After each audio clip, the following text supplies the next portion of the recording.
বিসমিল্লাহির রহমানির রহিম। আসসালামু আলাইকুম শিক্ষার্থী বন্ধুরা। লার্নমোর চ্যানেলের পক্ষ থেকে আপনাদের জানাই আন্তরিক শুভেচ্ছা ও অভিনন্দন। আশা করি আপনারা বেশ ভালোই আছেন। যে যেখান থেকে আমার এই লার্নমোর চ্যানেলটি দেখতেছেন তাদেরকে জানাই অসংখ্য ধন্যবাদ। তো কথা না বাড়িয়ে সকলের সুস্বাস্থ্য কামনা করে শুরু করছি আজকের ভিডিওটি। এই ভিডিওটিতে যা যা থাকছে তা হলো ষষ্ঠ শ্রেণীর গণিত শিক্ষা 2025 পাটিগণিত অংশ, অধ্যায় 1 স্বাভাবিক সংখ্যা ও ভগ্নাংশ। চলুন তাহলে মূল ভিডিওতে।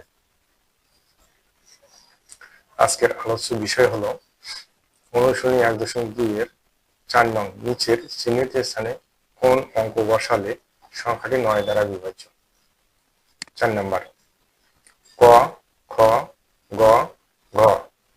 এখানে 4টি অঙ্ক দেওয়া আছে ক, খ, গ, ঘ নাম্বার দিয়ে, তাহলে 9 দ্বারা বিভাজ্য। কোন সংখ্যার অঙ্কগুলো যোগফল 9 দিয়ে বিভাজ্য হলে সংখ্যাটি 9 দ্বারা বিভাজ্য হবে। তাহলে এখানে যে অঙ্কগুলো দেওয়া আছে সেই অঙ্কগুলো আমরা যোগ করব। সংজ্ঞায় বলা হয়েছে কোন সংখ্যার অঙ্কগুলো যোগফল 9 দ্বারা বিভাজ্য হবে। তাহলে আমরা এই সংখ্যাগুলো যোগ করলাম, যোগ করে কত হলো 21 হলো, যা 9 দ্বারা বিভাজ্য নয়। তাহলে সংখ্যাটি আমাদের 9 দ্বারা বিভাজ্য নয়। কিন্তু এই ফাঁকা স্থান যে আছে এইখানে আমাদের কত বসাতে হবে, কোন অঙ্ক বসাতে হবে। তাহলে ফাঁকা স্থানে আমরা যদি 6 বসাই, 6 বসে যদি 21 এর সঙ্গে যোগ করি তাহলে আমাদের সংখ্যাটা হয় 27, যা 9 দ্বারা বিভাজ্য। তাহলে এই ফাঁকা স্থানে কোন অঙ্ক বসালে সংখ্যাটা 9 দ্বারা বিভাজ্য হবে। তাহলে ফাঁকা স্থানে যদি আমরা 6 বসাই, 21 আর 6 হচ্ছে 27, 27 হলে যা 9 দ্বারা বিভাজ্য। তাহলে চিহ্নিত স্থানে 6 বসালে সংখ্যাটি 9 দ্বারা বিভাজ্য হবে। খ নাম্বার একই 8, 1, 2 ফাঁকা ঘর 7, 4। তাহলে কোন সংখ্যার অঙ্কগুলো যোগ 9 দ্বারা বিভাজ্য হলে সংখ্যাটি 9 দ্বারা বিভাজ্য হবে। তাহলে এই ফাঁকা ঘরে আমাদের কত বসাতে হবে, তার আগে আমরা এই সংখ্যাগুলো যোগ করে নেব। যোগ করে দেখি 9 দ্বারা ভাগ করলে ভাগ যায় না, কত হয় দশমিক আসে 3.44। তাহলে এখন এই যোগফলটার সাথে কত যোগ করতে হবে। এই যোগফলের সাথে আমরা যদি 22-এর সাথে কত যোগ করতে হবে, 22-এর সাথে 5 যোগ করলে যোগফল 27 হয়, যা 9 দ্বারা বিভাজ্য। তাহলে চিহ্নিত স্থানে আমাদের 5 বছরের সংখ্যাটি 9 দ্বারা বিভাজ্য হবে। ঠিক একইভাবে ফাঁকা ঘর 4, 1, 5, 7, 8 কোন সংখ্যার অঙ্কগুলো যোগফল 9 দ্বারা বিভাজ্য হলে সংখ্যাটি 9 দ্বারা বিভাজ্য হবে। তাহলে এই ফাঁকা ঘরে কত বসাতে হবে। তাহলে আমরা আগে এই সংখ্যাগুলো যোগ করে নিই। যোগ করে নেওয়ার পর দেখা গেল 25 হলো।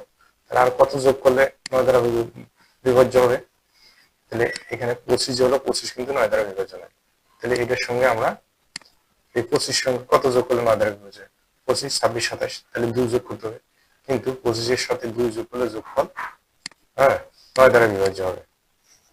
তাহলে অতএব চিহ্নিত স্থানে 2 বছর সংখ্যাটি 9 দ্বারা বিভাজ্য হবে। আবার 5, 7, 4, 2 ফাঁকা ঘর, ফাঁকা ঘরে কত বছর সংখ্যাটি 9 দ্বারা বিভাজ্য হবে। কোন সংখ্যার অঙ্কগুলো যোগফল 9 দিয়ে বিভাজ্য হলে সংখ্যাটি 9 দ্বারা বিভাজ্য হবে। তাহলে আগে আমরা এই সংখ্যাগুলো যোগ করি। যোগ করে দেখা গেলো আমাদের 18 হলো, যা 9 দ্বারা বিভাজ্য। কিন্তু বলা হয়েছে যে কোনো ফাঁকা স্থানে বা চিহ্নিত স্থানে কোন অঙ্ক বসালে সংখ্যাটি 9 দ্বারা বিভাজ্য হবে। তাহলে এখানে কোনো একটা অঙ্ক বসাতেই হবে আমাদের। যদিও এই সংখ্যাটা কয় দ্বারা 9 দ্বারা বিভাজ্য হয়েছে, তবু আমাদের ফাঁকা ঘরে একটা সংখ্যা বসাতে হবে। তাহলে সেই সংখ্যার জন্য আমাদের কত লাগে। তাহলে 18 এমনি 9 দ্বারা বিভাজ্য হয়। তাহলে 18-এর সাথে 0 যোগ করলে যোগফল 9 দ্বারা বিভাজ্য হবে। অতএব চিহ্নিত স্থানে 0 বসালে সংখ্যাটি 9 দিয়ে বিভাজ্য হবে। প্রিয় শিক্ষার্থী বন্ধুরা, আমার সহযোগিতা আপনাদের উপকারিতা আমাকে উৎসাহ উদ্দীপনা জাগায়। তাই আমার এই ভিডিওটি দেখে যদি আপনি সামান্য উপকৃত হয়ে থাকেন, তাহলে লাইক, শেয়ার, কমেন্ট করুন, নিজে সাবস্ক্রাইব করুন, অন্যদের সাবস্ক্রাইব করতে উৎসাহিত করুন। আর নতুন নতুন আপডেট ভিডিওগুলি পাওয়ার জন্য বেল বাটনটি অন করে দিন এবং অল অপশনটি সিলেক্ট করে সদা সর্বদা সঙ্গে থাকুন। No more today, see more again. আল্লাহ হাফেজ।